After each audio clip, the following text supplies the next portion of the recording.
Me violaron en grupo cuando tenía 16 años, y el líder de esa pandilla de animales era mi propio primo. Después de destruir mi inocencia, me robaron los ahorros de toda mi vida que guardaba para ir a la universidad. Pensaron que me habían quebrado para siempre. Lo que no sabían es que esa noche de horror se convertiría en el combustible más poderoso para construir un imperio de 80 millones de dólares. Hoy, 20 años después, soy la dueña de la empresa de seguridad más grande del país. Y mi primo trabaja como guardia nocturno en uno de mis edificios sin saber que yo soy su jefa. Esta es la confesión más brutal de venganza perfecta que jamás vas a escuchar, porque no se trata solo de dinero. Se trata de cómo una mujer puede convertir su mayor trauma en su mayor triunfo. Esta historia va a romperte completamente, pero también va a enseñarte que los momentos más oscuros de tu vida pueden convertirse en los cimientos más sólidos de tu imperio futuro. Porque mientras ellos creían que habían destruido a una niña indefensa, en realidad habían despertado a la empresaria más despiadada y brillante que jamás conocerían. Yo era Alejandra Vega, una adolescente de 16 años que vivía en un barrio de clase media trabajadora con mis padres y mis 2 hermanas menores. Era la estudiante ejemplar, la hija responsable, la hermana mayor protectora. Tenía un promedio perfecto en el colegio y había ahorrado durante 4 años trabajando los fines de semana en una panadería para pagar mis estudios universitarios. Quería estudiar administración de empresas, porque desde pequeña soñaba con tener mi propio negocio. Mi familia era muy unida, especialmente con la familia extendida. Mis tíos y primos vivían cerca, y siempre celebrábamos juntos cumpleaños, navidades y cualquier ocasión especial. Mi primo Carlos, que era 3 años mayor que yo, había sido como el hermano que nunca tuve. Crecimos jugando juntos, estudiando juntos, protegiéndonos mutuamente. Pero Carlos cambió cuando cumplió 18 años. Se juntó con una pandilla de delincuentes del barrio, empezó a usar drogas y se volvió violento y agresivo con toda la familia. Mis tíos estaban desesperados, pero él ya era mayor de edad y ellos no podían controlarlo. La noche que cambió mi vida para siempre fue el 15 de marzo del 2004. Mis padres habían ido a visitar a mi abuela enferma en otra ciudad y habían dejado a mis hermanas menores al cuidado de mi tía. Yo me había quedado sola en casa, porque tenía que estudiar para un examen importante al día siguiente. A las 10 de la noche, Carlos llegó con 4 de sus amigos de la pandilla. Estaban borrachos y drogados. Cuando abrí la puerta pensando que solo venía Carlos a buscar algo que había olvidado, me empujaron violentamente hacia adentro. «Prima», me dijo Carlos con una sonrisa que jamás había visto en su rostro. «Mis amigos quieren conocerte mejor». En ese momento entendí que estaba en peligro mortal. Traté de correr hacia mi habitación para encerrarme, pero me alcanzaron antes de llegar. Lo que pasó durante las siguientes 3 horas no lo voy a describir en detalle, porque no quiero traumatizar a quien me escucha, pero fue la experiencia más brutal y deshumanizante que cualquier mujer puede vivir. Cuando terminaron conmigo, mientras yo estaba tirada en el piso de la sala sangrando y en shock, Carlos fue a mi habitación y robó toda la plata que había ahorrado durante 4 años. $5,000 que representaban mi futuro, mis sueños, mi oportunidad de salir adelante. «Esto», me dijo mientras contaba los billetes, «es por las molestias, y si le dices algo a alguien, volvemos y matamos a tus hermanitas». Se fueron riéndose, dejándome destruida física, emocional y financieramente. Esa noche, tirada en el piso de mi casa, con el cuerpo destrozado y el alma en pedazos, tomé una decisión que definiría el resto de mi vida. No iba a ser víctima. No iba a dejar que 5 animales dictaran mi futuro. No iba a permitir que mi trauma me convirtiera en una estadística más de mujeres quebradas por la violencia. Pero tampoco iba a denunciarlos inmediatamente, porque había algo que Carlos no sabía sobre mí. Durante 4 años trabajando en esa panadería, no solo había ahorrado dinero, había aprendido cada detalle sobre cómo funcionaba un negocio. Sabía sobre costos, ganancias, proveedores, clientes, administración, y tenía una mente que procesaba información como una computadora.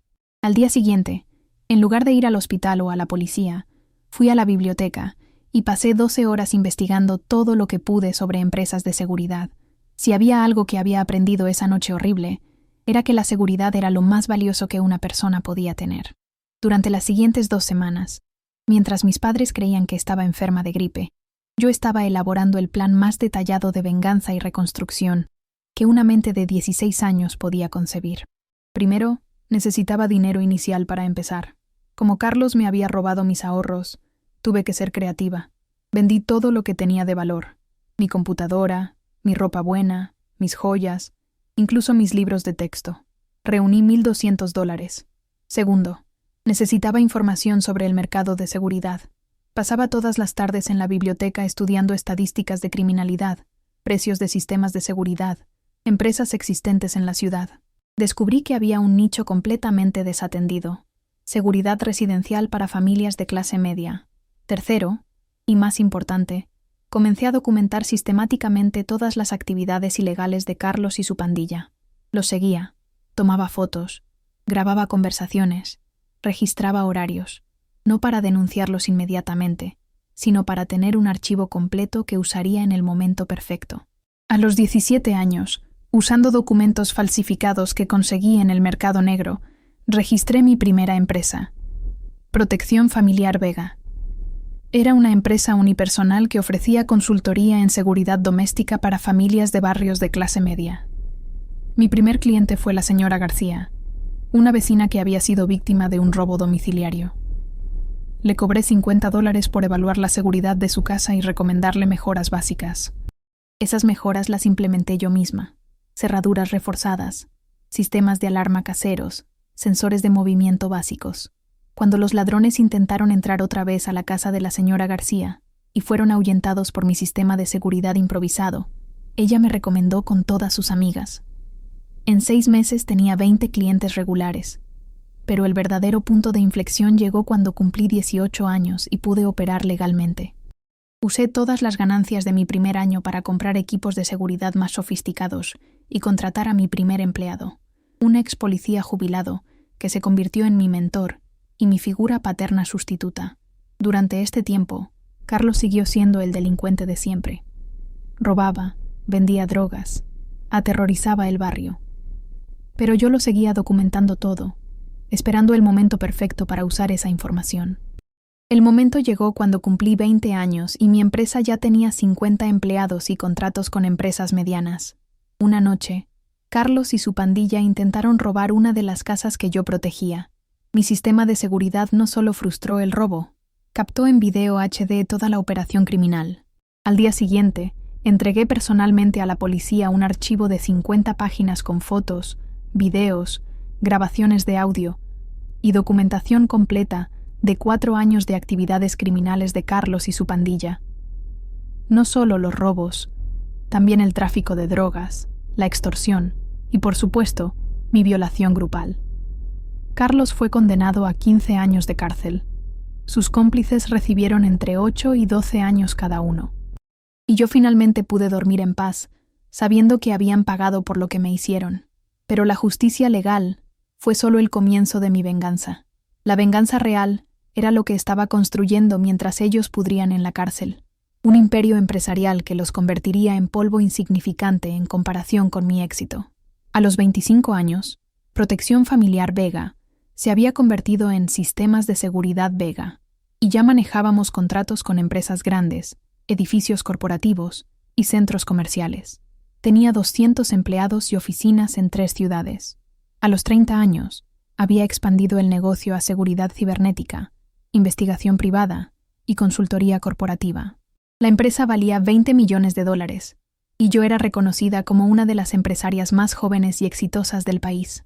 Pero el momento más satisfactorio llegó hace 2 años, cuando Carlos salió de la cárcel después de cumplir su condena completa. Cuando Carlos salió de la cárcel después de 13 años, era un hombre completamente destruido. La cárcel había quebrado no solo su cuerpo, sino también su mente. Había salido con 41 años, sin educación, sin habilidades laborales, con antecedentes penales que lo convertían prácticamente en un paria social. Sus padres, mis tíos, habían muerto de vergüenza y tristeza durante los años que él estuvo preso. Su madre murió de cáncer 2 años después de su condena, y su padre de un infarto 3 años más tarde. Ambos murieron sin volver a visitarlo en la cárcel, sin perdonarlo por la deshonra que había traído a la familia. Cuando Carlos fue liberado, no tenía absolutamente nada, ni familia que lo recibiera, ni dinero para sobrevivir, ni lugar donde vivir. Los servicios sociales le consiguieron una habitación en un albergue para expresidiarios, y comenzó la búsqueda desesperada de trabajo. Pero aquí viene la parte más deliciosa de mi venganza. Durante los 13 años que él estuvo en la cárcel, yo había comprado sistemáticamente todos los edificios, empresas y propiedades de nuestro barrio natal. El supermercado donde compraba, la farmacia, el taller mecánico, incluso el edificio donde vivía su exnovia. Todo era mío. Carlos buscó trabajo durante meses sin encontrar nada. Nadie quería contratar a un ex convicto por violación grupal y múltiples robos. Estaba viviendo de la caridad pública, durmiendo en albergues, comiendo en comedores gratuitos. Fue entonces cuando uno de mis gerentes de recursos humanos, siguiendo mis instrucciones específicas, le ofreció trabajo como guardia de seguridad nocturno en uno de mis edificios corporativos. El salario era mínimo, apenas suficiente para alquilar una habitación diminuta y comprar comida básica. Carlos aceptó desesperadamente, sin saber que estaba trabajando para la prima que había violado 20 años atrás. Porque Sistemas de Seguridad Vega ahora operaba bajo el nombre corporativo Grupo Empresarial AVS, y mis empleados tenían instrucciones estrictas de nunca mencionar mi nombre completo en su presencia. Durante 6 meses, Carlos trabajó fielmente en el turno nocturno, de 10 de la noche a 6 de la mañana, caminando por los pasillos vacíos del edificio, haciendo rondas de seguridad, reportando cualquier anomalía. Era un empleado modelo, puntual, responsable, desesperadamente agradecido por tener cualquier trabajo. Lo que él no sabía era que yo lo estaba observando constantemente a través de las cámaras de seguridad del edificio. Lo veía caminar solo por los pasillos, hablando consigo mismo, a veces llorando cuando creía que nadie lo veía. Había veces en que se sentaba en la escalera de emergencia y se quedaba inmóvil durante horas, como si estuviera contemplando volver a la vida criminal o incluso el suicidio. Pero la verdadera confrontación llegó la noche que decidí hacer una visita sorpresa de inspección al edificio. Era un viernes a las 2 de la madrugada cuando entré al lobby del edificio corporativo usando mi llave maestra. Carlos estaba en su puesto de recepción, leyendo un libro bajo la luz tenue de su escritorio.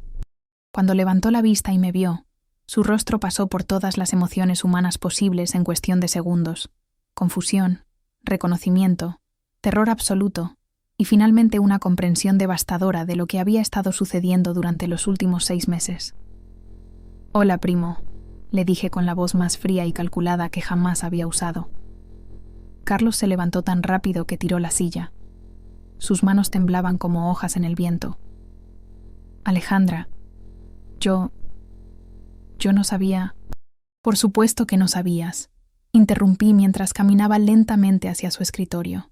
«Si hubieras sabido que estabas trabajando para mí, jamás habrías aceptado el trabajo, porque eres demasiado cobarde para enfrentar las consecuencias de lo que me hiciste. Alejandra, por favor», balbuceó con lágrimas corriendo por su rostro demacrado. Yo he cambiado. La cárcel me cambió. Todos los días pienso en lo que te hice. Todos los días me arrepiento». Me detuve frente a su escritorio y lo miré directamente a los ojos. «¿Te arrepientes, Carlos? ¿Te arrepientes de violarme? ¿Te arrepientes de robar mis ahorros? ¿O solo te arrepientes de haber sido atrapado?» «Me arrepiento de todo», susurró. «Daría cualquier cosa por poder devolver el tiempo y...» «¡Cállate!», grité con una furia que había estado reprimiendo durante 20 años. «No quiero escuchar tus disculpas patéticas. No quiero escuchar sobre tu arrepentimiento. Quiero que entiendas algo muy claro». Saqué una carpeta de mi bolso y la puse sobre su escritorio. «¿Sabes qué es esto?». Carlos negó con la cabeza, demasiado aterrorizado para hablar. «Son los títulos de propiedad de este edificio, de la empresa donde trabajas, del albergue donde vives, del supermercado donde compras tu comida, de la farmacia donde compras tus medicamentos. Todo es mío, Carlos. Absolutamente todo». Vi cómo la información procesaba lentamente en su mente destruida. «Tu trabajo, tu vivienda, tu comida, tu supervivencia, todo depende de mí. Eres mi empleado, mi inquilino, mi cliente, mi mascota. Carlos se desplomó en su silla como si hubiera recibido un golpe físico. «¿Por qué?», murmuró. «¿Por qué no simplemente me despides? ¿Por qué no me echas del albergue? ¿Por qué no terminas conmigo de una vez?». Me reí con una carcajada que salió desde lo más profundo de mi alma vengativa. «Porque matarte sería demasiado fácil, Carlos. Destruirte completamente sería demasiado rápido. Yo quiero que vivas cada día de tu miserable existencia, sabiendo que la niña que violaste se convirtió en la mujer que controla cada aspecto de tu supervivencia. Quiero que cada mañana cuando te despiertes en esa habitación mugrienta que yo te alquilo, recuerdes que fue tu propia maldad la que construyó mi imperio. Cada centavo que me robaste se multiplicó por 10,000 en mis cuentas bancarias». Abrí la carpeta y saqué los estados financieros de mis empresas. ¿Quieres saber cuánto valgo ahora, Carlos? $80 millones. 80 millones que existen porque esa noche de horror me enseñó que en este mundo solo hay dos tipos de personas: las que tienen poder y las que se lo entregan a otros. Carlos estaba llorando desconsoladamente. «Alejandra, por favor, puedo irme de la ciudad. Puedo desaparecer de tu vida. Solo, por favor, déjame ir». «¿Irte?», repetí con incredulidad fingida. «¿Y perderme el placer de verte todos los días recordando quién tiene el poder real? No, Carlos. Tú te vas a quedar exactamente donde estás, haciendo exactamente lo que estás haciendo, hasta el día que yo decida que he tenido suficiente». Me acerqué a él hasta quedar a centímetros de su cara. «Y cada noche, cuando hagas tus rondas por este edificio que es mío, vas a recordar que la niña que creías que habías destruido se convirtió en la mujer que posee tu destino completo. Pero aquí está la parte más hermosa», agregué mientras guardaba los papeles en la carpeta. «Tú no solo vas a seguir trabajando para mí, vas a ser el mejor empleado que jamás he tenido, porque sabes que si me das la más mínima razón para despedirte, no conseguirás trabajo en ningún otro lugar. Y sin trabajo, sin el albergue que yo manejo, sin acceso a los servicios que yo controlo, morirás en la calle como el animal que siempre fuiste». Carlos asintió con la cabeza, completamente derrotado. «Sí, señora», murmuró como el esclavo que ahora era. «Muy bien», dije mientras me dirigía hacia la puerta. «Y Carlos, hay algo más que necesitas saber. Mañana empezarás a trabajar también los fines de semana, sin pago extra, por supuesto, porque después de 20 años, creo que es hora de que empieces a pagar intereses sobre lo que me robaste». Salí de ese edificio esa noche, sintiendo una satisfacción tan profunda que casi era espiritual. No era solo venganza, era justicia poética en su forma más pura. El depredador se había convertido en la presa, el violador se había convertido en el esclavo, el ladrón se había convertido en el empleado más sumiso de su víctima. Pero la historia no terminaba ahí, porque mi venganza tenía una dimensión mucho más amplia que solo Carlos. Durante los siguientes meses, comencé a implementar la fase final de mi plan maestro. Usando las conexiones y el poder económico que había construido durante 20 años, creé la Fundación Alejandra Vega para Víctimas de Violencia Sexual. Esta fundación no solo ayudaba a mujeres que habían sido violadas. Las entrenaba para convertirse en empresarias, les proporcionaba capital inicial para crear sus propios negocios, y las conectaba con una red de apoyo empresarial que las ayudaba a transformar su trauma en triunfo económico. Hasta ahora, la fundación ha ayudado a más de 500 mujeres a crear sus propias empresas. Cada una de ellas representa una victoria contra los hombres que creyeron que podían quebrar el espíritu femenino con violencia. Y aquí viene la ironía más deliciosa. Parte del presupuesto de la fundación viene del salario de Carlos y de los otros empleados que trabajan en mis empresas sin saber la historia completa. Sin saberlo, Carlos está financiando parcialmente la rehabilitación y el empoderamiento de mujeres que han vivido exactamente lo que él me hizo a mí. Cada mes, cuando firmo los cheques de apoyo para nuevos emprendimientos liderados por sobrevivientes de violación, sonrío recordando que ese dinero viene, en parte, del trabajo nocturno de mi primo violador.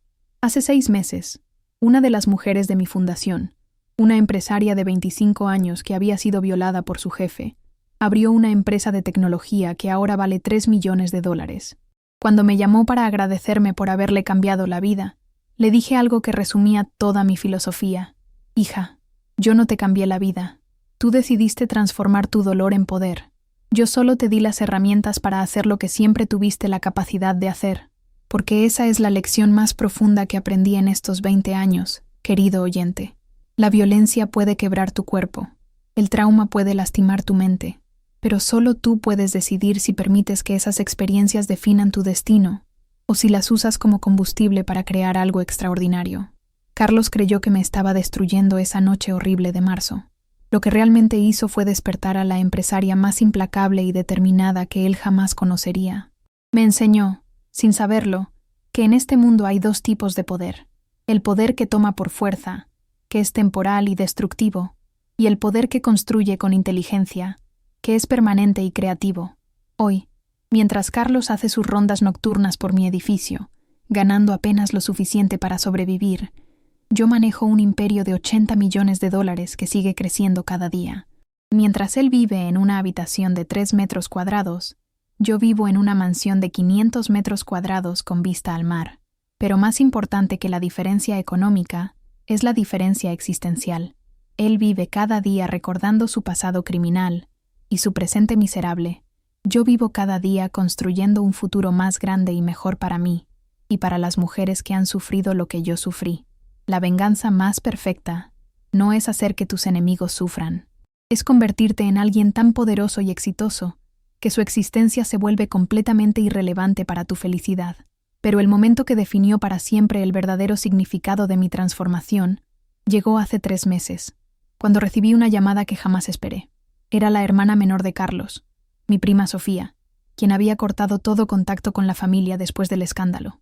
Alejandra, me dijo con una voz quebrada, necesito hablar contigo. Es sobre Carlos, pero también es sobre algo mucho más importante. Nos encontramos en el café más elegante de la ciudad, el mismo café donde ahora tomo mis reuniones de negocios más importantes. Sofía llegó nerviosa, demacrada, con la apariencia de alguien que había cargado un peso invisible durante décadas. Alejandra, comenzó mientras temblaban sus manos al tomar la taza de café. Yo sabía lo que Carlos te había hecho esa noche.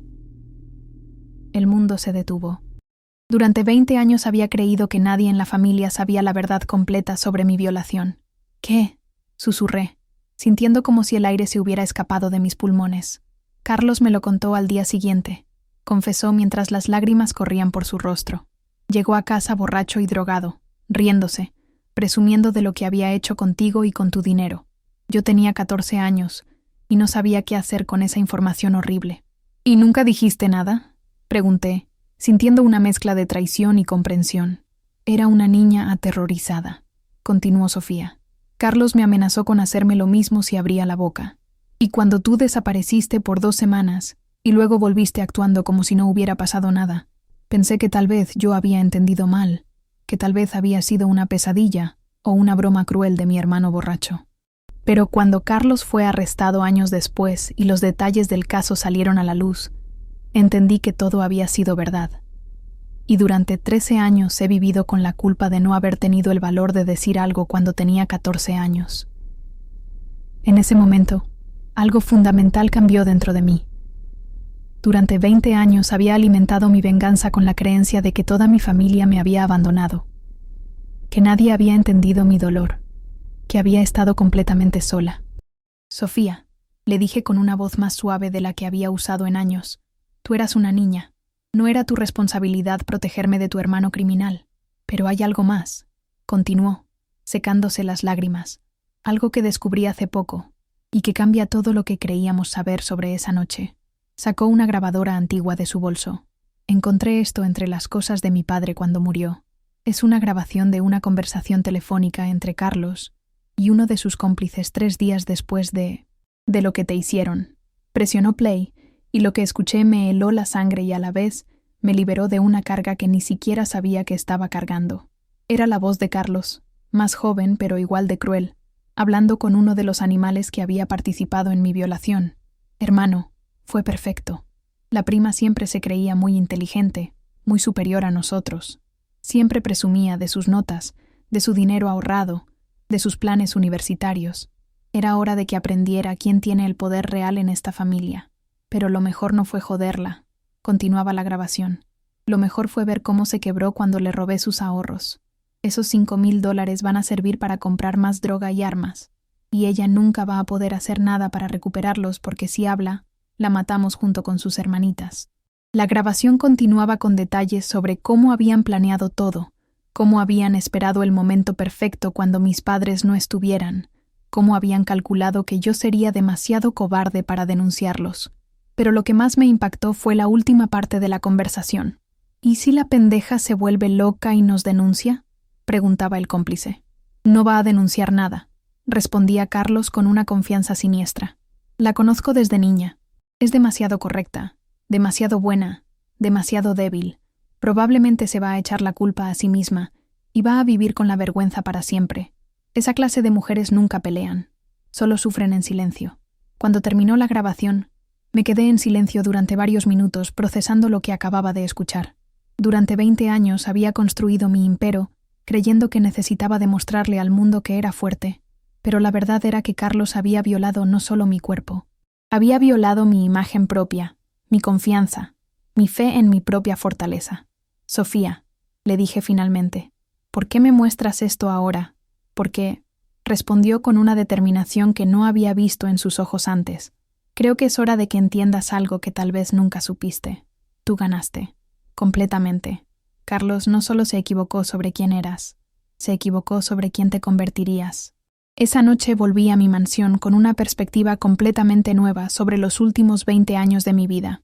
No había construido mi imperio para demostrarle a Carlos que era fuerte. Había construido mi imperio porque siempre había sido fuerte, incluso cuando él creyó que me había quebrado. Al día siguiente tomé una decisión que sorprendió incluso a mis asesores más cercanos. Decidí confrontar a Carlos una última vez, pero no para humillarlo, sino para cerrar definitivamente ese capítulo de mi vida. Fui al edificio donde trabajaba a las 2 de la madrugada, como había hecho 6 meses atrás, pero esta vez llevaba algo diferente. Una carta de renuncia efectiva inmediata, un cheque por $10,000 y un boleto de avión a otra ciudad. Cuando Carlos me vio entrar, inmediatamente adoptó la postura sumisa que había mantenido durante meses. «Señora Alejandra», murmuró, «¿hay algún problema?» «Sí, Carlos», respondí mientras ponía los documentos sobre su escritorio. «El problema es que me aburro de ti». Lo vi palidecer mientras miraba los papeles. «No entiendo. Durante 20 años he alimentado mi éxito con la rabia que sentía hacia ti», expliqué con una calma que me sorprendió a mí misma. «Pero resulta que mi éxito no necesita tu existencia para seguir creciendo. Y francamente, me cansé de que seas parte de mi historia». «Carlos», continué mientras caminaba hacia la ventana, «esa noche que me violaste creíste que me estabas destruyendo, pero lo que realmente hiciste fue obligarme a descubrir una fortaleza que ni yo misma sabía que tenía. Sin saberlo, me diste el regalo más valioso que alguien me ha dado en la vida, la certeza absoluta de que puedo sobrevivir a cualquier cosa». Se quedó callado, probablemente esperando otra humillación, otro castigo psicológico. «Aquí tienes $10,000 y un boleto de avión», le dije mientras me dirigía hacia la puerta. «Vete de esta ciudad. Empieza una nueva vida. No porque te lo merezcas, sino porque yo merezco vivir mi vida sin que tu existencia sea ni siquiera una nota al pie en mi historia de éxito». «¿Por qué?», preguntó con una voz que sonaba genuinamente confundida. Me detuve en la puerta y me di vuelta para mirarlo una última vez. «Porque finalmente entendí algo, Carlos. La venganza más perfecta no es controlar la vida de quien te lastimó. Es construir una vida tan extraordinaria que esa persona se vuelva completamente irrelevante para tu felicidad. Durante 20 años creí que necesitaba que sufrieras para que yo fuera feliz, pero la verdad es que yo he sido feliz construyendo mi imperio, ayudando a otras mujeres, creando algo hermoso desde el dolor más profundo. Tu sufrimiento no ha agregado ni un gramo de felicidad a mi vida». Salí de ese edificio esa noche y nunca más volví a saber de Carlos. Según me contó Sofía meses después, él tomó el dinero y el boleto, se fue a otra ciudad y está trabajando como jardinero en un hogar de ancianos. Aparentemente encontró algo parecido a la paz cuidando plantas y ayudando a personas mayores. Pero lo más importante es que ya no me importa lo que haga con su vida. Y esa liberación total del resentimiento fue el regalo final que me di a mí misma después de 20 años de transformar dolor en poder. Hoy, mi empresa vale $120 millones. La Fundación Alejandra Vega ha ayudado a crear más de 1,000 empresas lideradas por sobrevivientes de violencia sexual, y yo me he convertido en una conferencista internacional que enseña a mujeres de todo el mundo cómo transformar trauma en triunfo. Pero mi logro más grande no son los millones en mi cuenta bancaria. Es haberme convertido en la clase de mujer que puede ayudar a otras mujeres a descubrir que su mayor fortaleza siempre estuvo dentro de ellas, esperando el momento correcto para ser despertada. Cada mujer que ha pasado por mi fundación y ha construido su propio imperio desde cero me recuerda algo fundamental. Nosotras no somos lo que nos pasó, somos lo que decidimos hacer con lo que nos pasó.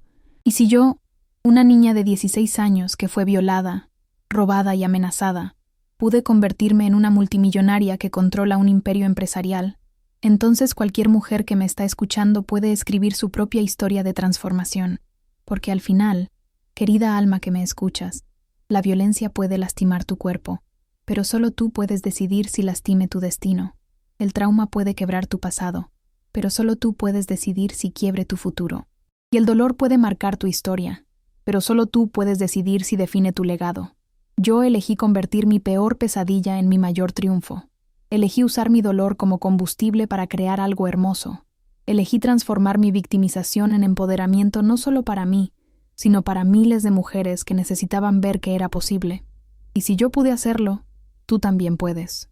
Tu momento está llegando, tu despertar está cerca, y cuando finalmente reclames el poder que siempre ha estado dentro de ti, vas a entender que cada lágrima que derramaste era una inversión en el imperio que estás destinada a construir.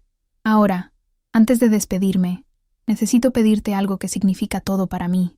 Si esta historia ha tocado las fibras más profundas de tu corazón, si has sentido cada palabra como si fuera tu propia confesión de poder, dame ese like que tanto significa para mi alma. Es tan simple como tocar ese botón que dice «Me gusta», y con ese gesto me ayudas a seguir compartiendo estas historias que despiertan gigantes dormidos en corazones que creían estar rotos para siempre. Y si aún no formas parte de esta familia de guerreras invencibles, suscríbete ahora mismo. Toca el botón rojo que dice suscribirse y activa esa campanita de notificaciones, porque cada día te espero aquí con confesiones que van a cambiar tu perspectiva sobre lo que realmente significa ser inquebrantable. Cuéntame en los comentarios, ¿has vivido un momento que te partió en dos, pero que después te hizo más fuerte? ¿Hay alguien en tu vida que necesita escuchar que su mayor trauma puede convertirse en su mayor triunfo? Comparte esta historia con esa alma valiente que está lista para transformar su dolor más profundo en su poder más grande. Porque recuerda, mi querida guerrera que me escuchas, cada día te espero aquí con historias reales de mujeres que transformaron su quebrantamiento más brutal en triunfo más hermoso, su desesperación más oscura en determinación más brillante, su dolor más profundo en poder más puro. Hasta mañana, cuando otra mujer extraordinaria te contará cómo convirtió su mayor destrucción en su mayor construcción. Y nunca, nunca olvides, tú no naciste para ser víctima de tu historia. Naciste para ser la arquitecta de tu destino más grandioso.